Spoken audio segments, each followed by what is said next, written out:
What if the person you trusted least was the only one who could save everything you built?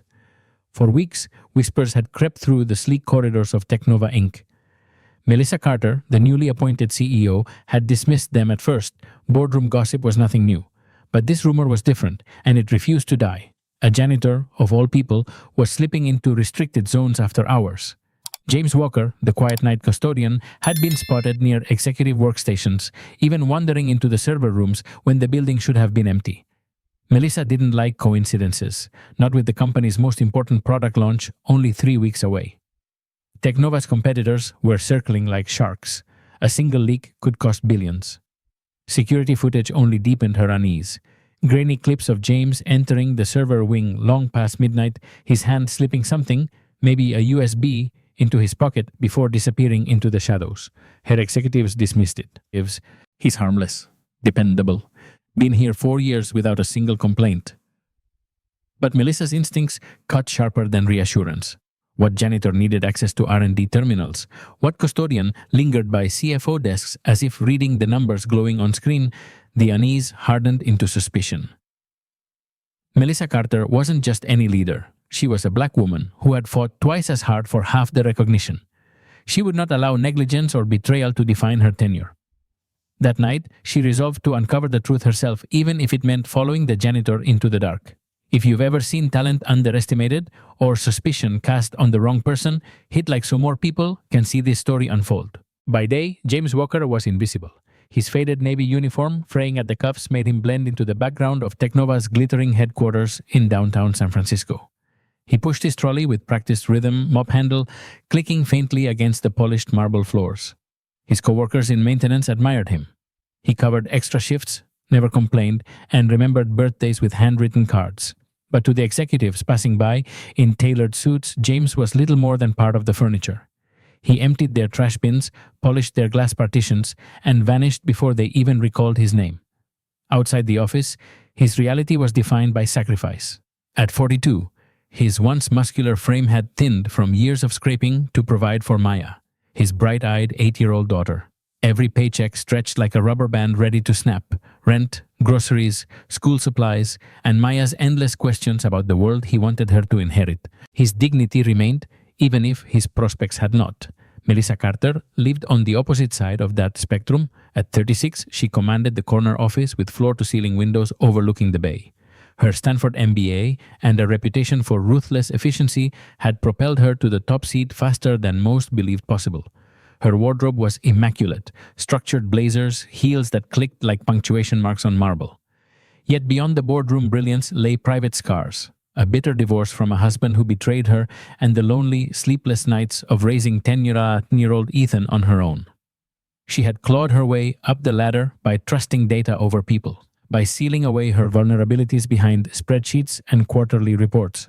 James had survived by giving more of himself than the world ever gave back. Neither realized that soon their two lives, so unequal, so separate, were destined to collide in ways neither could control. Melissa Carter didn't like unanswered questions. In her world, uncertainty was the enemy. Markets punished hesitation. Investors fled at the first whiff of weakness. And now, a quiet janitor with calloused hands and tired eyes was creating a ripple of doubt in her perfectly calculated world. That Friday evening, she sat in her glass-walled office long after most executives had left. The skyline of San Francisco glittered against the dark bay, but Melissa's focus stayed fixed on the flickering security feed. Once again, James Walker lingered where he shouldn't, pausing by an executive workstation, slipping into restricted corridors as if he belonged there. The sight ignited her suspicion like a struck match. Her head of security had urged her to handle it discreetly, fire the man, end the risk. Melissa almost did, but something about James's method unsettled her. If he truly were stealing secrets, why act so clumsily? Why risk being caught on camera? And why now, after 4 years of spotless service? So instead of signing termination papers, Melissa reached into her office closet. Out came her fallback disguise: black running shoes, a plain hoodie, clothes she normally wore for late-night gym sessions. Tonight, they would serve another purpose: shadowing the man she couldn't trust. At exactly 10:05 p.m., she watched James push his cleaning cart into the storage bay and exchange his janitor's keys for a beat-up leather satchel. He walked with quiet purpose toward the parking lot, Melissa slipped her phone into her pocket, grabbed her car keys, and followed at a careful distance. This was no longer a matter for security or HR. This was personal. If James Walker was about to betray Technova, Melissa Carter would catch him in the act with her own eyes. The streets shifted as Melissa followed James's battered sedan away from the glass towers of downtown. The freeway lights dimmed into long, broken stretches of asphalt, each mile pulling her farther from the gleaming corporate world she ruled. 20 minutes later, he turned off into Oakland, weaving through neighborhoods marked by shuttered storefronts and worn apartment blocks. Melissa gripped the steering wheel tighter. This was not the direction of a covert corporate meeting. Finally, James pulled up beside a squat, weathered brick building. A faded sign above the door read, West Side Community Resource Center. Melissa killed her headlights and parked a block away, watching. James popped his trunk, lifting out a backpack patched at the seams. Instead of hurrying like a man with something to hide, he walked inside with a calm, steady stride. Melissa's pulse quickened. Was this a cover for some underground data drop? She slipped from her car and approached cautiously, hugging the shadows. Through a side window streaked with grime, she caught sight of something that stopped her cold. Rows of mismatched chairs filled the room. Children, some teenagers, some barely old enough to type, filed in with eager faces. And at the front, chalk marker in hand, stood James Walker. His voice carried with unexpected authority. Remember our lesson on efficiency algorithms? Tonight, we'll build something that truly helps people. Melissa blinked. The same man she suspected of espionage was sketching a sophisticated software flowchart across a whiteboard, his gestures confident, his words patient. The kids leaned forward, rapt. A girl raised her hand. Could we apply this to the neighborhood database? James smiled. Exactly, Lucia. That's the kind of real-world thinking I was hoping for. Melissa pressed herself against the wall, her breath unsteady. This wasn't espionage. This was education, and the janitor she doubted was leading a classroom like a professor.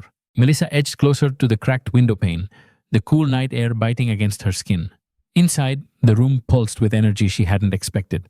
The children, some in worn sneakers, others in hand-me-down hoodies, leaned forward with eyes wide as James walked them through the flow of data on the board. His hands, calloused from janitorial work, moved with the precision of an engineer, drawing neat lines and boxes that connected into a system architecture Melissa herself recognized from years of strategy meetings.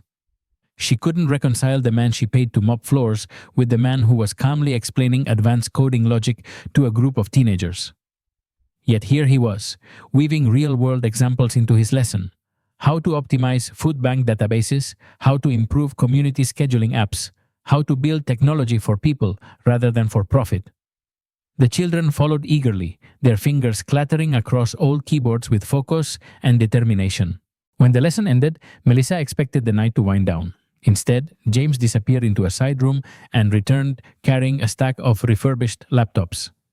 He called the children one by one, handing each a device like a priest offering communion. This one is yours, Marcos. Password's your birthday, just like we practiced. The boy hugged the laptop to his chest, grinning as if it were a treasure. Melissa's throat tightened. She had come here hunting for betrayal, for evidence of espionage. Instead, she found a man building futures out of discarded machines, quietly rewriting destinies in a forgotten corner of the city. She ducked lower as James passed near the window, his weary but resolute face lit by the glow of the community he had built. This wasn't theft, it was devotion. And suddenly, Melissa wasn't sure whether she was the investigator or the intruder. Melissa pressed herself back against the brick wall, heart hammering as the classroom emptied. She hadn't planned what would happen if James saw her, hadn't even considered it. She had followed him here like a detective tailing a suspect, not like a CEO watching one of her own employees.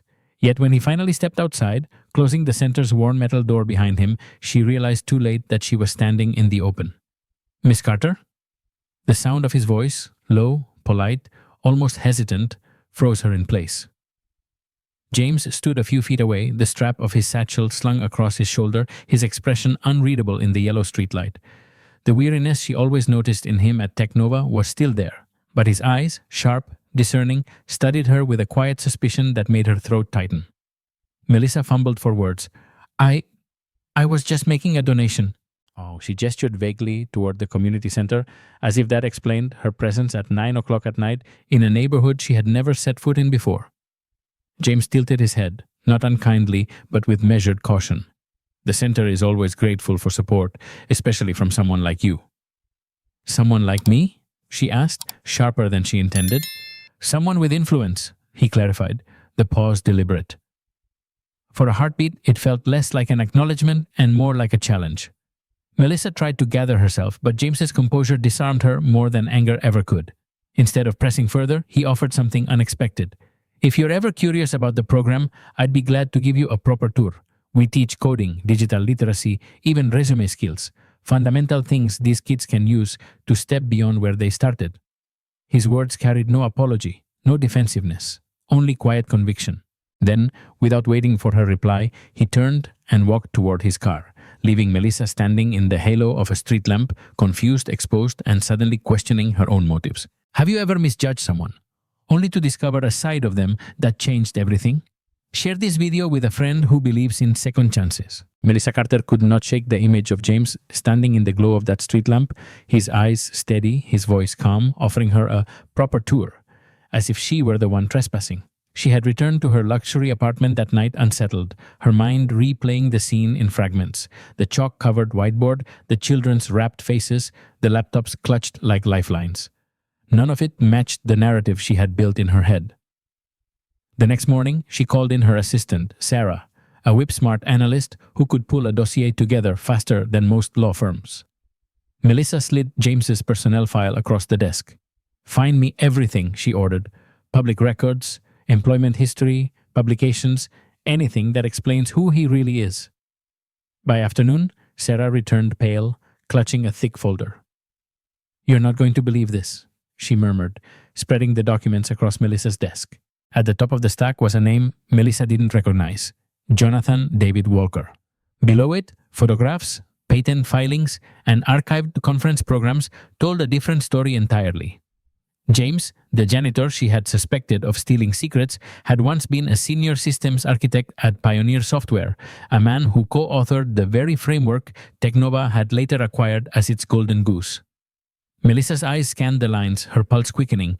He had been a rising star in the tech world, publishing papers, leading teams. Then, abruptly, he disappeared.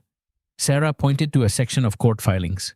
5 years ago, he filed a wrongful termination suit against Pioneer's CEO, claimed he was fired after reporting dangerous shortcuts in medical software. They settled quietly, but he was blacklisted after that. No one would hire him. Melissa leaned back, stunned. The image of James mopping floors collided violently with the reality of him once standing on stages, speaking to packed auditoriums of engineers. She turned the page and stopped cold. An obituary. His wife. Cancer. Around the same time, he vanished from the industry. The room felt smaller. She wasn't staring at the janitor's record anymore. She was staring at the ruins of a brilliant man who had chosen conscience over career and paid for it with everything. Melissa stared at the spread of documents long after her assistant had left. The sunlight from her office window spilled across the table, catching the ink of patent filings and faded photographs. Ghosts of a life erased. Jonathan David Walker, senior systems architect, Pioneer Software, a name she had never known, but one that had quietly shaped the very foundation of her company's success. She read his deposition in the wrongful termination case, the words cutting sharper than any corporate memo. I reported the flaws because lives were at stake. If medical devices crashed mid-operation, the consequences would be fatal. I couldn't stay silent. Melissa's throat tightened. She could almost hear James's voice in those sentences, steady, unflinching, refusing to bend. But the next pages told the aftermath. The lawsuit dismissed with a paltry settlement. His career obliterated. Recruiters closed their doors. Conference invitations stopped arriving. And just months later, his wife's obituary. Cancer had taken her quickly, leaving James with an 8-year-old daughter and no future in the industry he had once defined. Melissa leaned back, overwhelmed. She had prided herself on being a woman who had fought bias, who had clawed for every inch of credibility in a world that doubted her. But James's story revealed a different kind of battlefield. The price of choosing integrity over ambition, of speaking truth when silence was safer. She thought of the man she had watched the night before, guiding teenagers through coding challenges, handing out refurbished laptops as if they were golden tickets. He wasn't stealing secrets. He was giving away knowledge that no blacklist could take from him. For the first time, Melissa felt shame creep into her chest. not for suspecting him, but for the quiet truth that she too might have judged him at a glance and dismissed him as invisible. 3 days before Technova's flagship launch, the walls of the executive wing vibrated with panic. Screens flickered red with error codes. Voices rose, sharp and frantic, colliding in a storm of blame. Somewhere deep in the codebase of their new operating framework, a catastrophic flaw had emerged, a bug so severe it threatened to derail the entire product. If the launch slipped, millions in contracts would evaporate. Stockholders would revolt. Rival firms would feast on their failure. Melissa Carter stood at the head of the glass-walled boardroom, her jaw locked as her engineers presented half-measures disguised as solutions. "We can patch it temporarily. We'll need 3 months to restructure the integration layer." Every answer carried the same undertone: delay. She knew what delay meant: lost revenue, sinking shares, and a public narrative that her leadership was unsteady. A black woman CEO didn't get the luxury of stumbles, not in this market, not under this spotlight. Through the frenzy, Melissa's eyes drifted past the glass partition. There, bent over a rag and polish spray, was James Walker, the janitor, the man who, according to the file still sitting in her desk drawer, had once been the architect of the very framework now collapsing in her boardroom. His reflection in the glass was different tonight, his brow furrowed, gaze fixed on the diagnostic charts left open on the engineers' laptops. He wasn't just cleaning, he was reading, he was understanding. Melissa's pulse quickened. The executives around her bickered, but in her mind, a single thought took shape like a sharp blade: he's seen this before. Her instinct whispered what her reputation could never allow: trust the janitor. Melissa Carter's boardroom was unraveling. Heated voices ricocheted off the glass walls, engineers pointing fingers, managers hiding behind jargon, the CTO insisting the only option was a costly delay. The air was thick with fear disguised as strategy. But Melissa wasn't listening anymore. Her gaze had locked on the man polishing the glass just beyond the partition. James Walker moved with the same quiet precision he always did, but his eyes told a different story tonight. They weren't blank, weren't weary. They were narrowed in thought, lingering on the streams of code displayed across abandoned screens. It was subtle, but unmistakable. Recognition. Melissa felt her breath catch. She remembered the patents, the conference photos, the testimony where he had refused to stay silent. She remembered the chalk-streaked hands drawing flowcharts for children who had clung to every word. And now, here he was, inches from the code that had paralyzed her entire company. The rational choice would be to ignore him, to follow protocol, to fire him later for overstepping boundaries. But rationality had failed her boardroom, and Melissa Carter hadn't climbed to the top by ignoring her instincts. She rose from her chair. The argument stuttered as the executives noticed her movement. Without a word, she pushed open the boardroom door and crossed into the hallway. James straightened, surprised, as she stopped in front of him.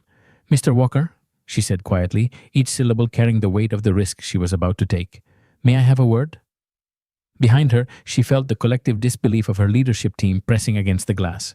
But she kept her focus on James, whose expression shifted, not shocked, not defensive, but wary, as though he already knew where this was heading.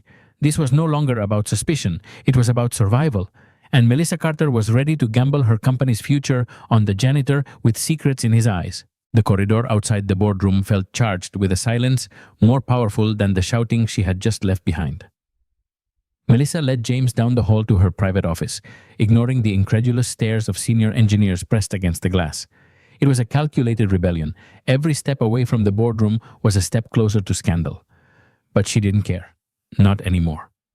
Inside, she pulled up the diagnostic reports on her monitor. Lines of code and error logs scrolled across the screen, a digital storm that had paralyzed her most brilliant team. Melissa gestured to the chair beside her desk.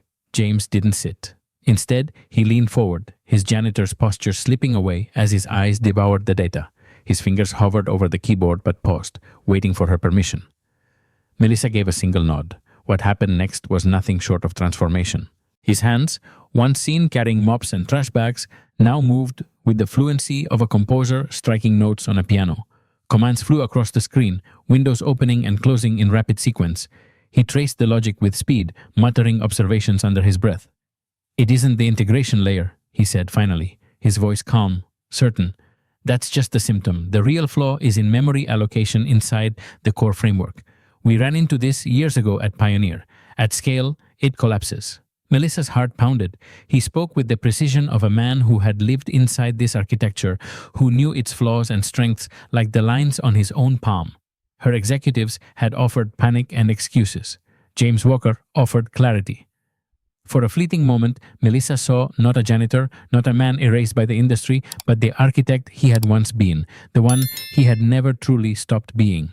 The boardroom fell silent when Melissa returned, not alone, but with James Walker at her side. The janitor's uniform still clung to him, mop fibers stuck to his shoes, but his eyes carried a new focus. Gone was the quiet man who faded into the background. This James walked with the steady composure of someone who had solved problems far more complex than the mess of spilled coffee on a conference table. Melissa stopped at the head of the table, her executives staring, mouths half open. She didn't give them time to speak. "This is James Walker," she said, her voice firm, ringing against the glass walls. He was a senior systems architect at Pioneer Software, the very team that designed the framework we're struggling with now. A beat of stunned silence, then a disbelieving laugh from the CTO. "The janitor?" The word dripped with contempt. Melissa's gaze cut sharp as steel. "Mr. Walker was designing advanced architecture while you were still learning basic syntax, Thomas. He's already identified the flaw none of us could see. From this moment forward, he will be consulting directly with our developers until the launch." Whispers rippled through the room, shock tightening every jawline. Some looked offended, others incredulous, but no one dared contradict her outright, not when her green eyes blazed with that dangerous certainty she was known for. James said nothing. He simply stepped forward, requested the error logs, and began outlining the solution in calm, methodical detail. And as the lines of code unfolded beneath his fingertips, even the doubters leaned in, unable to deny the quiet authority of a man reclaiming his craft. Melissa folded her arms, daring anyone to challenge her. She had made her choice. She would risk her credibility on the man everyone else overlooked, and in her gut, she knew it was the right choice. Would you have trusted him in that moment? Subscribe now if you believe hidden talent deserves a stage. The following 46 hours blurred into a fevered march against disaster. The war room became a battlefield of glowing screens and drained coffee cups, every developer hunched over a terminal while the clock ticked mercilessly toward launch day. At the center of it all was James Walker. Still dressed in his janitor's uniform, he worked with the intensity of a man who had nothing left to prove, yet everything at stake.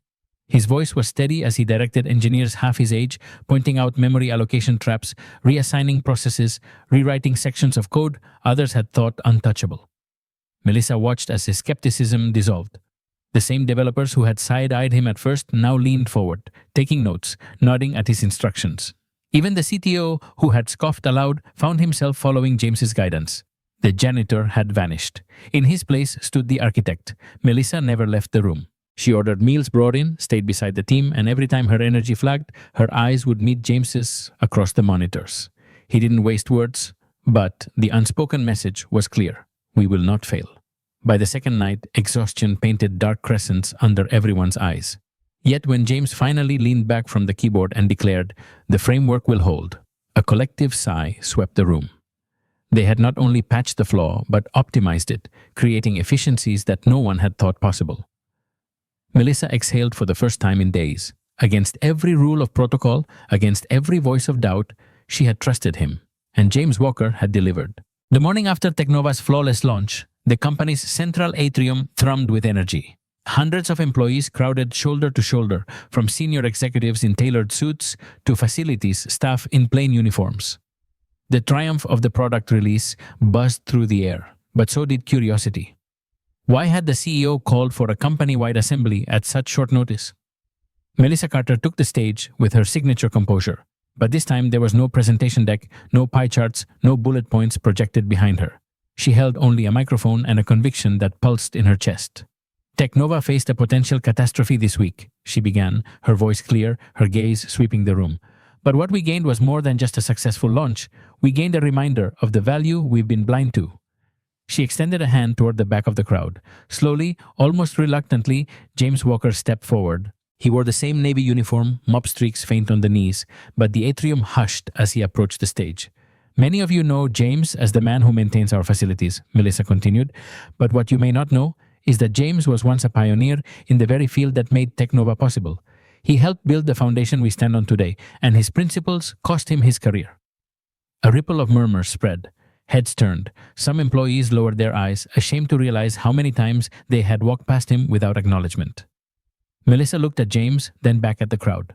While we were measuring quarterly reports, James was teaching children in Oakland how to code, how to believe in themselves. While we overlooked his talent, he was protecting our company more than we ever knew.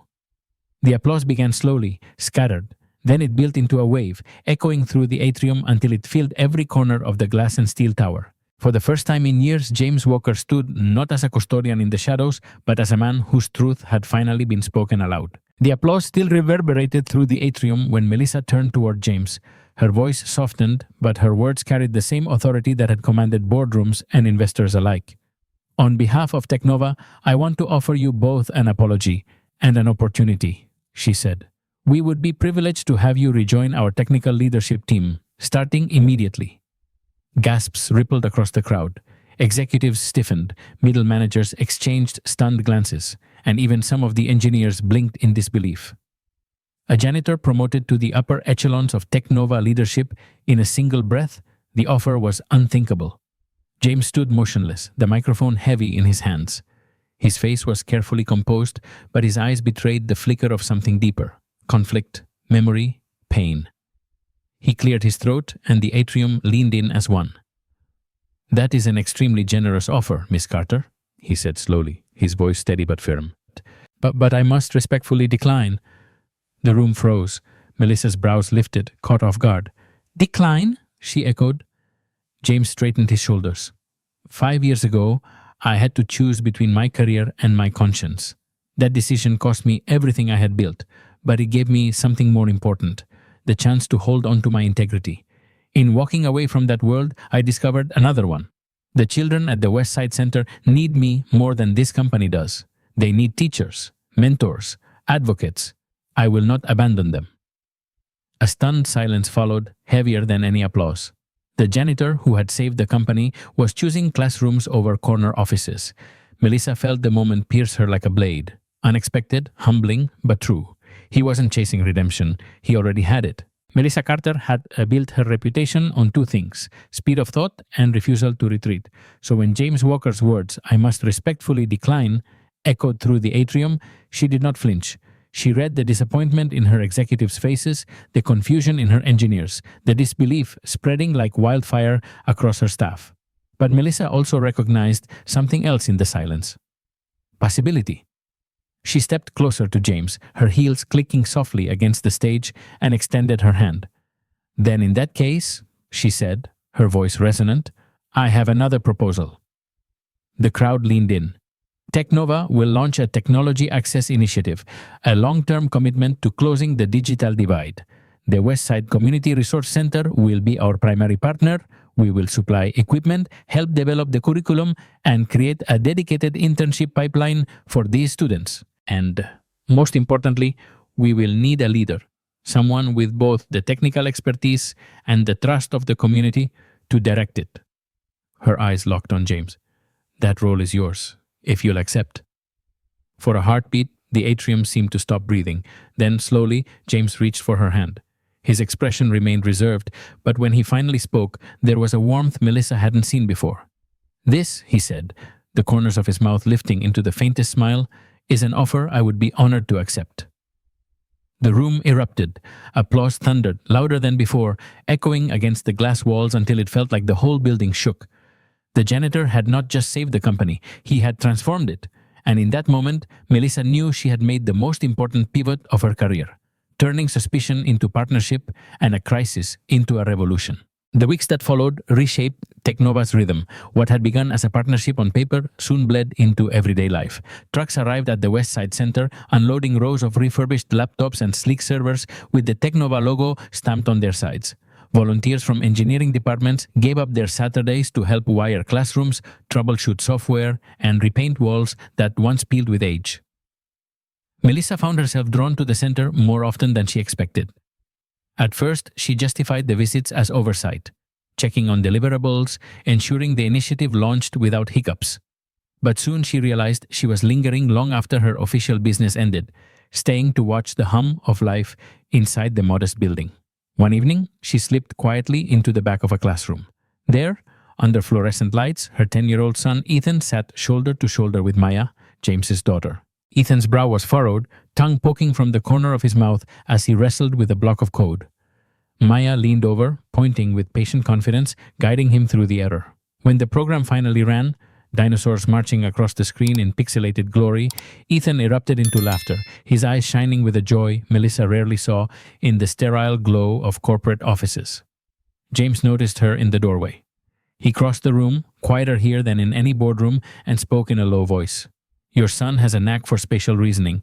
He solved a modeling problem today that stumps most adults. Melissa glanced at Ethan, pride softening her features. He's never shown much interest in what I do, she admitted. James smiled faintly. Maybe that's because corporate software doesn't usually feature dinosaurs and starships. The two parents shared a brief laugh, light, unguarded, startling in its simplicity. For the first time, Melissa saw not the janitor, not the architect, not even the director of a new initiative, but another single parent walking the same tightrope she walked, providing, protecting, and hoping their children would climb higher than they had. The polished oak table of Technova's boardroom had hosted countless debates, but never one quite like this. Melissa Carter sat at the head, her hands clasped, green eyes locked on the semicircle of directors who shifted restlessly in their leather chairs. They had tolerated her unusual partnership with West Side Center when it made for good press, but now, with quarterly expenses climbing, their patience was thinning. This technology access initiative is consuming more resources than any outreach program we've ever launched, the CFO said flatly, adjusting his glasses. And while brand perception has improved, the immediate financial gains are negligible. Melissa leaned forward, her voice low but charged with conviction. This is not charity. This is an investment in our future workforce, in our competitive edge. Already, our quarterly metrics show a 32% increase in positive brand perception. And more than numbers, 17 students from Westside are already in our internship pipeline, producing real results. The CFO frowned. But still, the scale. Melissa cut him off, her tone sharp. Do you remember who designed our core architecture? James Walker, a man this industry blacklisted because he told the truth. And then we let him mop our floors. How many other brilliant minds are we overlooking simply because they don't fit the mold? This initiative isn't about optics. It's about correcting our blind spots and building a pipeline of talent we cannot afford to miss. Silence pressed against the walls. One by one, the directors glanced at each other, uneasy but thoughtful. Finally, the chairman cleared his throat. You've made your case. The program stays, funded, at full scale. Melissa exhaled quietly, the weight of the battle settling in her chest. Outside the boardroom, she found James waiting, his expression unreadable, until she said simply, Yes, we won. His shoulders relaxed, and in his quiet way, he understood she had fought not for numbers, but for him, and for every unseen talent like him. Do you believe companies should measure success in impact, not just profit? Hit the bell and subscribe to follow more stories of Black women leaders rewriting the rules. The transformation began quietly, almost invisibly. First came the delivery trucks rumbling down the narrow Oakland street, unloading crates of gleaming laptops and refurbished servers stamped with Technova's insignia. Then came the electricians, the painters, the volunteers, software engineers who traded their ergonomic chairs for paint rollers and tool belts on weekends. Within months, the Westside Community Resource Center no longer looked like a forgotten relic. Its peeling paint had been replaced by bright murals of circuitry and constellations designed by the very students who studied there. The leaky ceiling was patched, the patched chairs replaced with ergonomic stations, and the walls now hummed with the quiet energy of modern servers powering rows of learning labs. At the ribbon-cutting ceremony, a new sign was unveiled, Westside Technology and Development Hub, built for second chances. The words shimmered in the afternoon sun, reflecting a truth larger than any one company or initiative. Melissa Carter stood in the back for a moment, letting the sight wash over her. Children in oversized hoodies and worn sneakers now sat at cutting-edge computers, their faces glowing with determination. Former students returned as mentors, guiding the next wave of learners. And in the middle of it all was James Walker, no longer just a janitor, no longer just a man wronged by the industry, but the quiet architect of a second life for an entire community. Melissa felt something shift in her chest. This wasn't just philanthropy. It wasn't even strategy anymore. It was legacy. If you believe every community deserves a second chance, like and share this video to spread the message. The atrium of the newly renovated West Side Technology and Development Hub pulsed with energy. Children crowded around coding stations, engineers leaned over their shoulders to guide them, and parents filled the back rows, some holding phones aloft to capture the moment. The hum of machines blended with laughter, the air alive with possibility. Melissa Carter stepped to the podium. There was no boardroom table here, no ticker symbols scrolling stock updates, no shareholders waiting to grill her. Here, the eyes staring back belonged to families, teenagers, and Technova employees who had volunteered countless hours to transform a crumbling building into a living, breathing engine of opportunity. When I first became CEO, she began, her voice steady but softer than usual, I measured success by market share, by revenue, by the numbers in quarterly reports. She paused, letting the words settle. Those are important, yes, but they are not the whole story. She gestured to the room. Students huddled over projects, a grandmother learning to send her first email, Ethan and Maya debugging a game together at the front row. Real innovation emerges when we find potential in the most unexpected places, when we prioritize contribution over credentials, when we realize that brilliance doesn't always come in the packaging we expect. Applause swelled, but Melissa wasn't finished. Her voice rose, strong and sure. What happened here is not charity. It's a redefinition of purpose. Technology's true mission is not only to generate profit, but to serve people. And by serving people, we discover the kind of value that no quarterly report can ever measure. In the crowd, James Walker stood silently, arms crossed, eyes shining with something Melissa hadn't seen before. Not just gratitude, but a quiet vindication. For the first time, his story was not whispered, not hidden, but honored as part of Technova's future. As Melissa's final words faded, a small commotion stirred near the front rows. A cluster of students, some in freshly pressed Technova internship polos, others still in their worn school jackets, stepped onto the stage. Their faces were a mixture of nervousness and pride, but their leader, a teenage girl named Lucia, carried something wrapped in brown paper with careful reverence. Melissa stepped back, surprised, as the students gathered around James Walker. For a moment he looked puzzled, glancing from Melissa to the children he had taught night after night. Then Lucia cleared her throat, her voice trembling slightly but strong enough to carry through the room. "Mr. Walker," she said, "you taught us more than coding. You taught us that our ideas matter, even when the world doesn't expect anything from us. You saw what we could be, long before we saw it ourselves." With that, she unwrapped the parcel. Inside was a handmade plaque, crafted from reclaimed wood, the letters carefully carved and painted by hand. It read, "For the man who believed in us before anyone else did." A hush fell over the audience. James took the plaque slowly, his fingers brushing the uneven grooves, the imperfections that made it all the more beautiful.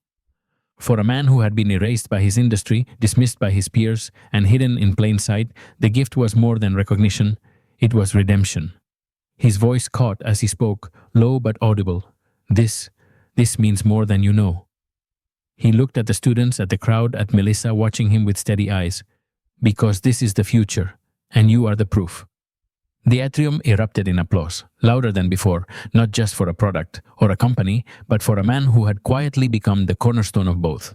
The celebration wound down slowly, the atrium emptying into laughter-filled clusters of parents, interns, and Technova volunteers.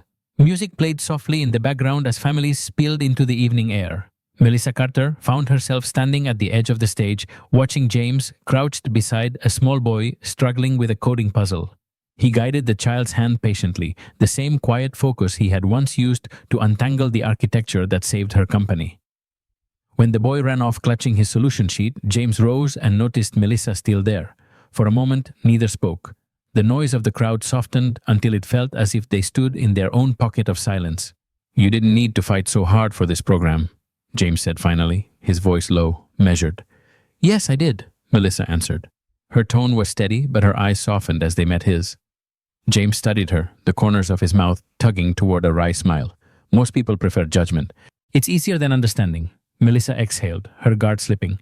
"I've been on the receiving end of too many easy judgments to ever trust them. That's why I had to know the truth about you before I made mine." The honesty hung between them, raw but unforced. James's gaze lingered, as if searching her face for the walls she kept so carefully constructed. Slowly, those walls cracked. They were not CEO and janitor anymore, not even director and partner. They were two single parents, both carrying scars, both rebuilding trust in a world that had betrayed them.